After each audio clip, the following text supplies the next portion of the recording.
Assalamualaikum warahmatullahi wabarakatuh. Di sini kami dari kelompok 10 yang beranggotakan 4 orang. Yang pertama yaitu dari saya sendiri, Triatmaningsih, NIM 195221107. Yang kedua Mardiana Mukaromah, NIM 195221111. Yang ketiga Hana Fiatul Huda, NIM 195221115. Yang keempat Bibit Khofifa Arnandita, NIM 195221122. Nah, kelompok kami di sini akan menjelaskan sistem buku besar dan pelaporan.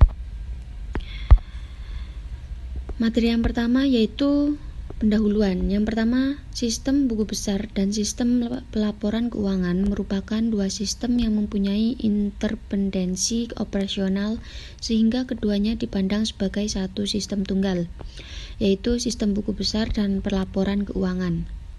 Sistem pelaporan keuangan mengukur dan melaporkan status sumber daya keuangan dan perubahan dalam sumber daya tersebut. Sistem pelaporan keuangan mengkomunikasikan informasi terutama pada pemakai eksternal.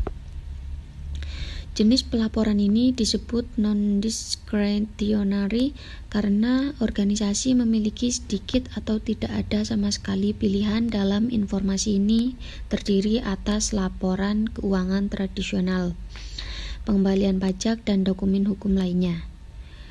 Sedangkan sistem buku besar dan pelaporan keuangan melakukan pengumpulan data transaksi, mengolah transaksi yang masuk, menyimpan data transaksi, memelihara pengendalian akuntansi, menghasilkan laporan keuangan, dan mengklasifikasikan data transaksi dan akun. Sistem pemrosesan transaksi dalam perusahaan dapat dilakukan secara manual maupun komputerisasi. Dua sistem pemrosesan tersebut akan mempengaruhi input, proses, output, manajemen data, dan pengendaliannya. Sedangkan transaksi secara manual dimulai dari dokumen sumber transaksi akan dicatat dalam jurnal khusus dan jurnal umum sesuai dengan tipe transaksi praksinya. Sistem pemrosesan transaksi terkomputerisasi pada dasarnya memiliki proses yang sama dengan sistem pemrosesan transaksi secara manual. Selanjutnya yaitu tentang diagram konteks. Pada sistem buku besar dan laporan memiliki 5 siklus. Yang pertama yaitu siklus pendapatan. Siklus pendapatan terdiri dari penjualan dan penerimaan kas. Yang kedua yaitu siklus pengeluaran. Siklus pengeluaran terdiri dari pembelian dan pengeluaran kas. Sedangkan siklus produksi terdiri dari harga pokok produksi. Siklus sumber daya manusia atau penggajian terdapat beban upah dan gaji. Direktur bagian anggaran terdapat nomor anggaran. Nah, dari sistem buku besar dan pelaporan, anggaran itu keluar ke direktur bagian anggaran lagi. Nah, yang terakhir yaitu tentang laporan. Laporan di sini terdiri dari 4. Yang pertama yaitu bendahara. Bendahara ke sistem buku besar yaitu tentang ayat jurnal aktivitas investasi, ayat jurnal aktivitas keuangan. Yang kedua yaitu manajer, yang ketiga yaitu pemakai eksternal, yang keempat yaitu controller. Controller yaitu terdiri dari jurnal penyesuaian.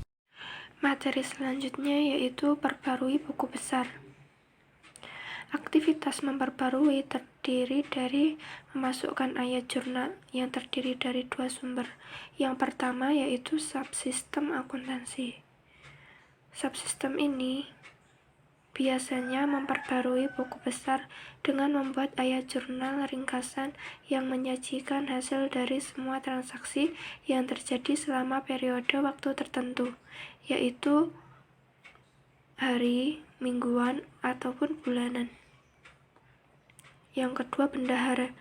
Bagian bendahara ini membuat ayat jurnal satu persatu untuk memahami buku besar atas transaksi non-rutin seperti penerbitan atau pengeluaran utang, pembelian atau penjualan saham investasi, ataupun perolehan saham perbendaharaan. Selanjutnya, memasukkan ayat jurnal penyesuaian. Memasukkan ayat jurnal penyesuaian ini terdapat 5. Yang pertama, akrual. Akrual merupakan jurnal yang dibuat pada akhir periode akuntansi, di mana kas belum diterima atau dikeluarkan. Yang kedua, pembayaran di muka, merupakan jurnal yang dibuat pada akhir periode akuntansi untuk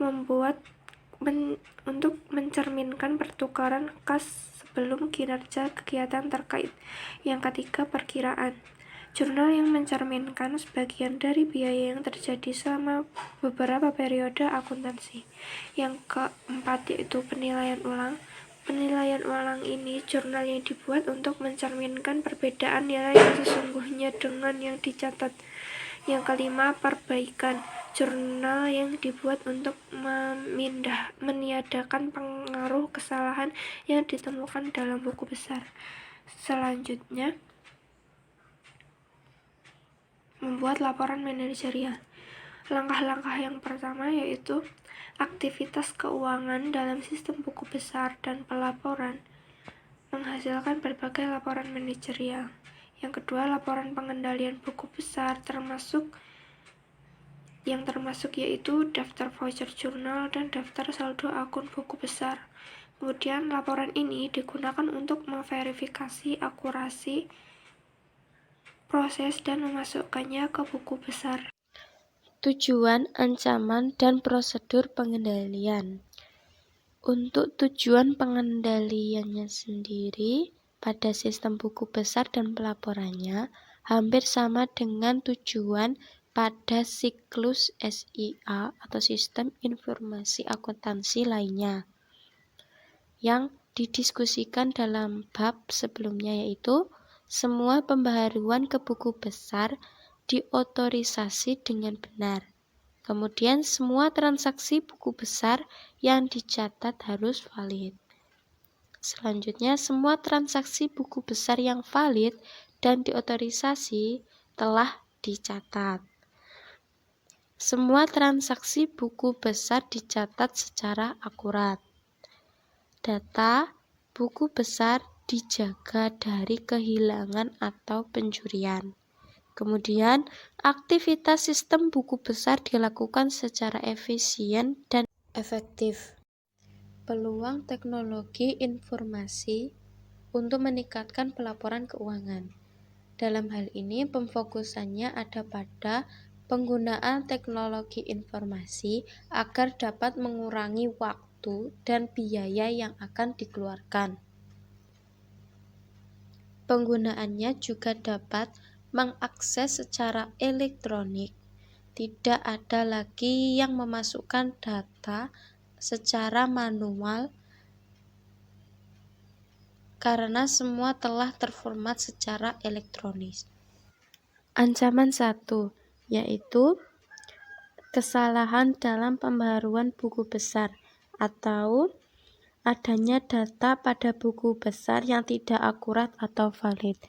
Nah, untuk pengendaliannya yaitu pemeriksaan validitas, 2 pemeriksaan format, 3 pemeriksaan saldo nol, yang keempat uji kelengkapan, kelima verifikasi close loop, yang keenam yaitu membuat file ayat jurnal penyesuaian standar untuk ayat jurnal penyesuaian yang berulang untuk setiap periode, seperti biaya depresiasi.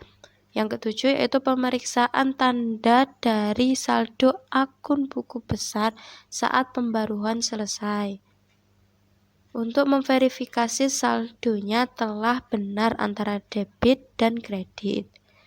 Selanjutnya yang ke-8 yaitu menghitung total run-to-run yang memverifikasi akurasi pemrosesan voucher jurnal. Ancaman yang kedua yaitu akses tanpa otorisasi ke buku besar atau pengungkapan laporan keuangan yang tidak diotorisasi.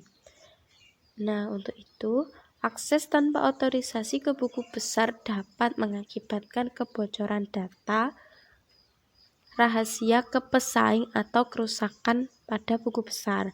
Oleh karena itu, perlunya memiliki pengendalian yang memadai agar dapat mencegah akses tanpa otorisasi ke buku besar tersebut terjadi.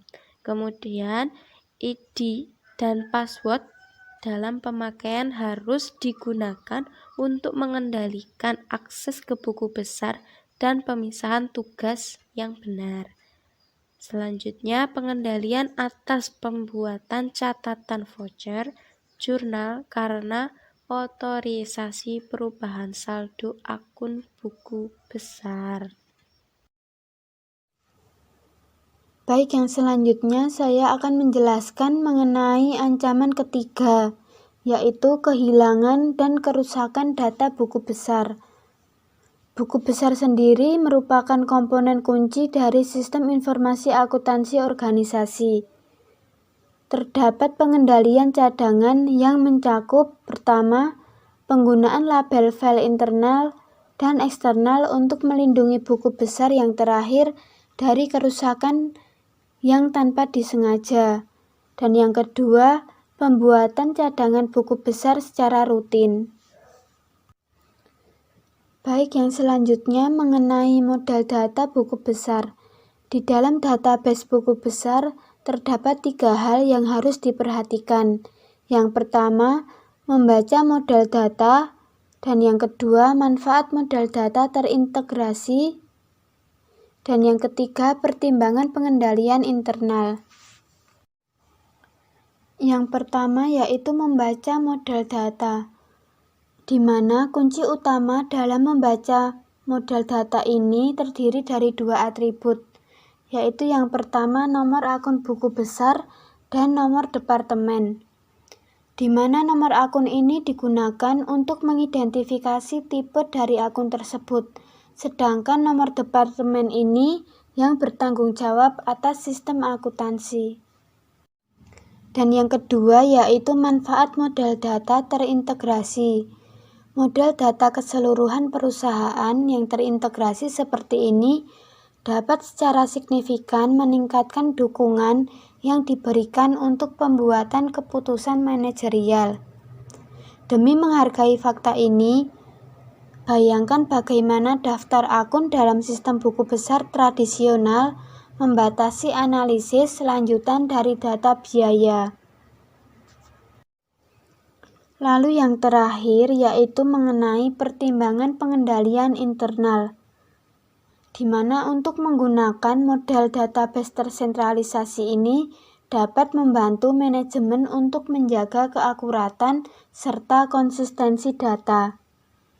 Satu hal yang lebih penting dalam pertimbangan ini adalah untuk memungkinkan bahwa pegawai untuk diberikan tanggung jawab dalam memelihara integritas dari data tersebut.